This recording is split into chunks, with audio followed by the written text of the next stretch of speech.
Hi, everybody. Okay, we are starting again. We're going to finish the remainder of part one and then move on to part two. Lenina looked down through the window in the floor between her feet. They were flying over the 6 kilometer zone of parkland that separated central London from its first ring of satellite suburbs. The green was maggoty with foreshortened life. Forests of centrifugal bumblebee towers gleamed between the trees. Near Shepherd's Bush, 2,000 beta-minus mixed doubles were playing Ryman surface tennis. A double row of escalator fives courts lined the main road from Notting Hill to Willesden. In the Ealing Stadium, a Delta gymnastics display and community sing was in progress. What a hideous color khaki is, remarked Lenina, voicing the hypnopedic prejudices of her caste. Here, we see the first time that someone in this country or this society is just voicing a hypnopedic message that they don't even know why they know it. They just don't like it. It's implicit bias, if you want to put it that way. The buildings of the Hounslow Feely studio covered 7.5 hectares. Near them, a black and khaki army of laborers were busy retrofying the surface of the Great West Road. One of the huge traveling cubicles was being tapped as they flew over. The molten stone poured out in a stream of dazzling incandescence across the road, and the asbestos rollers came and went. At the tail of the insulated watering cart, the steam rose in white clouds. So you see that there are people who are going to be working together, getting roads together, understanding that there are specific groups who do specific jobs. At Brentford, the Televisions Corporation factory was like a small town. They must be changing the shift, said Lenina.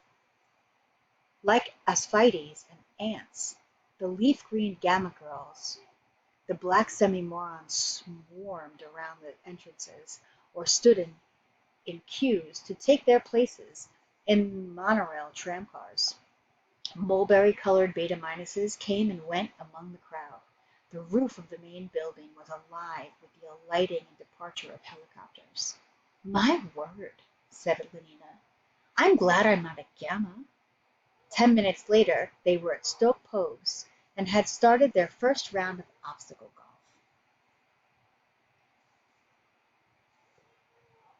Part 2. Now, part 2 starts as soon as Lenina left Bernard and he sees her walk off.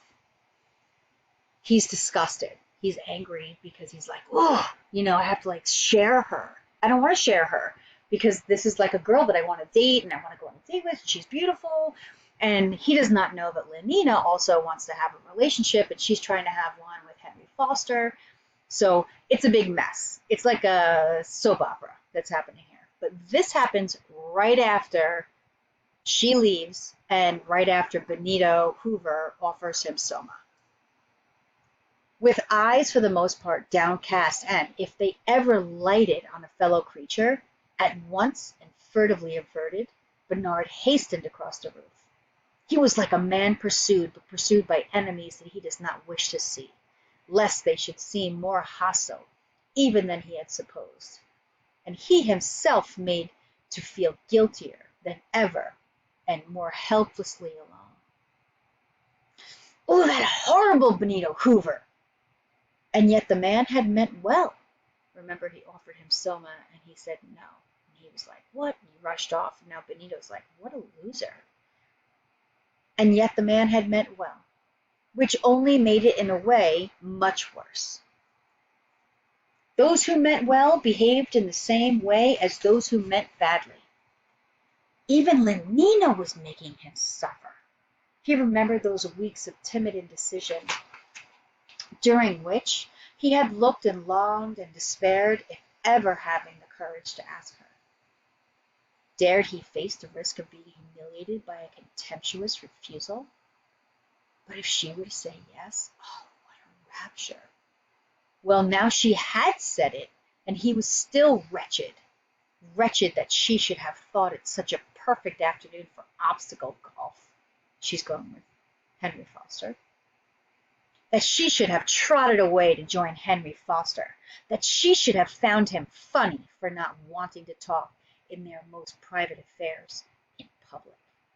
Wretched, in a word, because she had behaved as any healthy and virtuous English girl ought to behave, and not in some other abnormal, extraordinary way. So here he's like, I wish she was different. He opened the door of his lockup and called out the lounging couple of Data Minus attendants to come and push his machine out onto the roof. The hangars were staffed by a single Boscanofi group, and the men were twins, identically small, black, and hideous.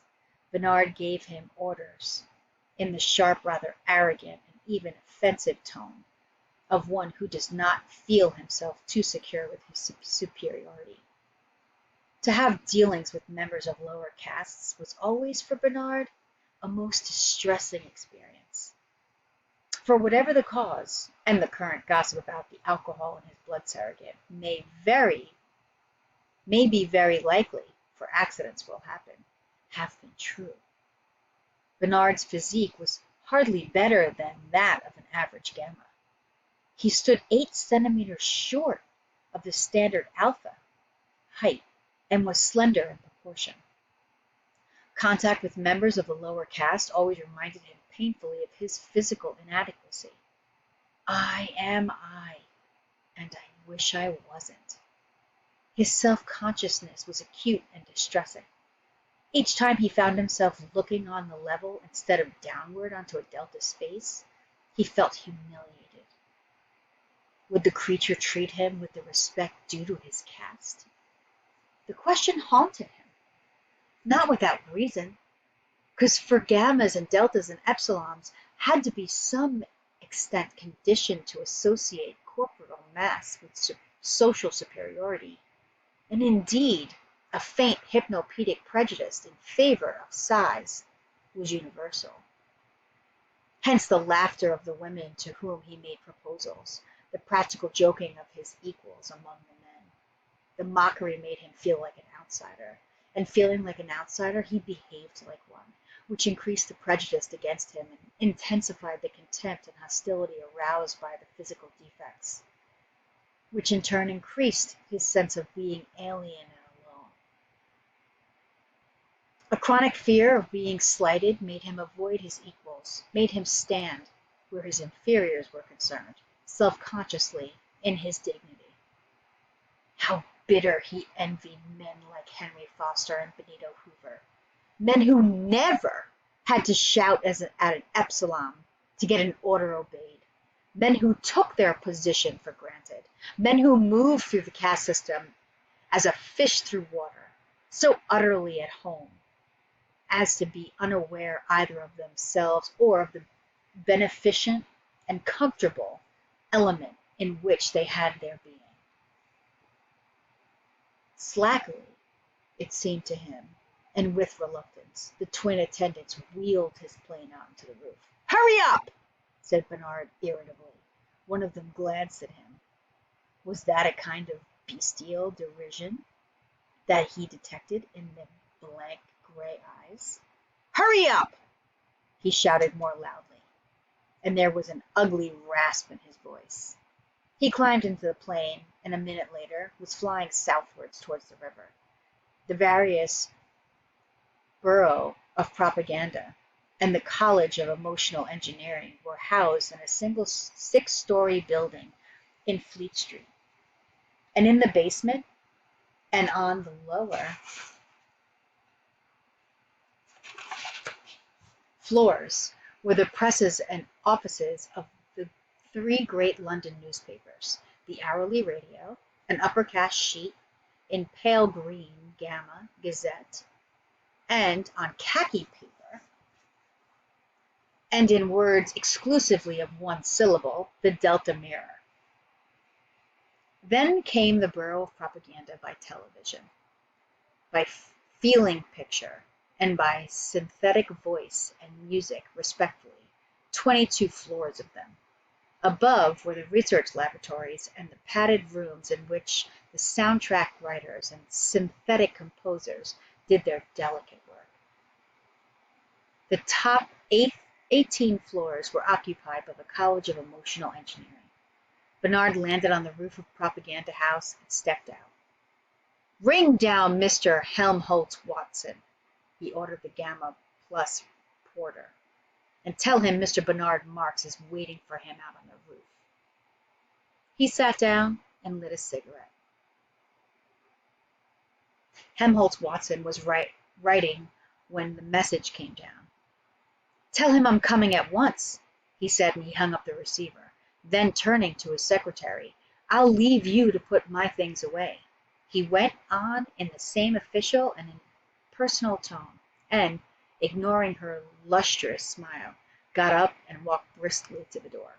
Helmholtz Watson is going to be a significant character as well, and he is probably the only friend that Bernard Marx has, because they both are outcasts. He was a powerfully built man, deep-chested, broad-shouldered, massive, and yet quick in his movements, surprisingly and agile. The round, strong pillar of his neck supported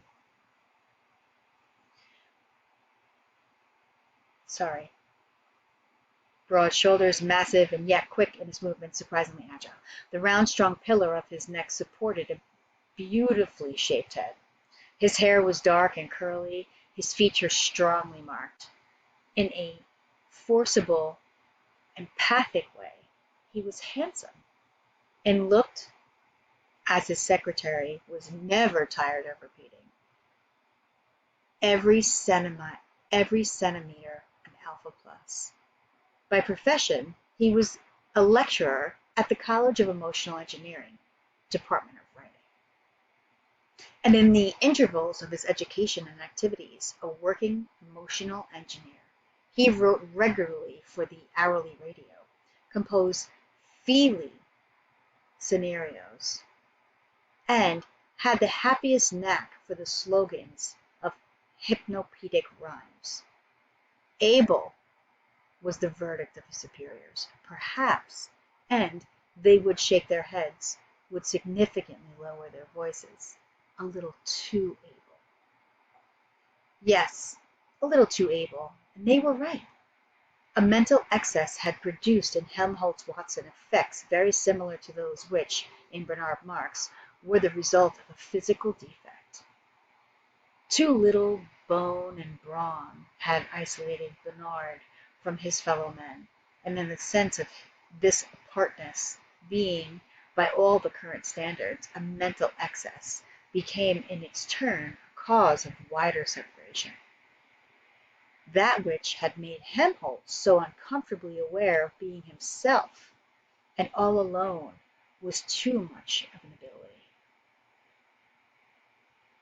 What the two men shared was the knowledge that they were individuals. But whereas the physical defective Bernard had suffered all his life from the consciousness of being separate,